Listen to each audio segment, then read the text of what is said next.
अमल जी दुनिया वसी हूंदी आहे। अमल जी दुनिया में वक़्तु दरकारु हूंदो आहे। अमल जी दुनिया में कमिटमेंट हूंदी आहे। अमल जी दुनिया में माण्हू पुरअज़म हूंदो आहे। अमल जी दुनिया में सुठाई ऐं ख़राबी ॿई दरमियानी हलंदा आहिनि पिया। अमल जी दुनिया में कॾहिं तव्हांखे नाकामी थींदी, कॾहिं कामयाबी मिलंदी। अमल जी दुनिया में कॾहिं टोक थींदी, कॾहिं तारीफ़ थींदी। अमल जी दुनिया में सभु कुझु हलंदो आहे जेको आम ज़िंदगीअ में तव्हां असां सां गॾु हलंदो आहे पियो। तंहिंजे करे अमल जी दुनिया में अचो। हर उन माण्हूअ जा लफ़्ज़ ॾाढा मज़बूत ऐं पाइदार हूंदा आहिनि जेको अमली दुनिया में बि मज़बूत ऐं पाइदार हूंदो आहे।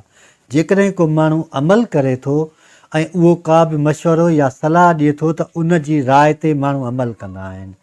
बाक़ी जेकॾहिं तव्हां रुॻो ॻाल्हि कंदा रहंदव, तव्हां सिर्फ़ु ज़बानी बयानु कंदा रहंदव त तव्हां सुठा थियो या भला थियो, त को बि तव्हांजी ॻाल्हि ते अमल न कंदो। तव्हां ॾिठो हूंदो आमतौर ते स्कूल्स में टीचर्स समूरनि खे चवंदा आहिनि पिया त तव्हां पढ़ो, हिमत कयो, इम्तिहान में तव्हां सुठनि मार्क्स खणो ऐं मार्कूं तव्हां जूं भलियूं अचनि।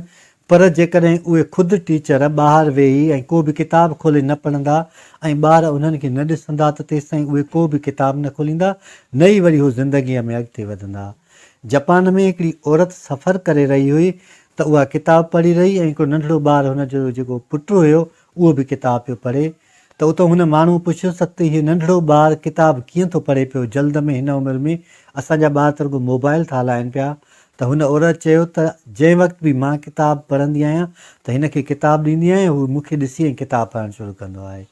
त तव्हां बि पंहिंजे ॿारनि जे ॾाढो आइडियल थी वञो। जेकॾहिं कंहिं बि ॿार खां इहो पुछियो वञे त तूं कंहिं वांगुरु थियणु चाहें थो, त उहो हमेशह चए त मां पंहिंजे वालदेन वांगुरु थियणु चाहियां थो। त पोइ उहे वालदेन ई कामयाबु आहिनि।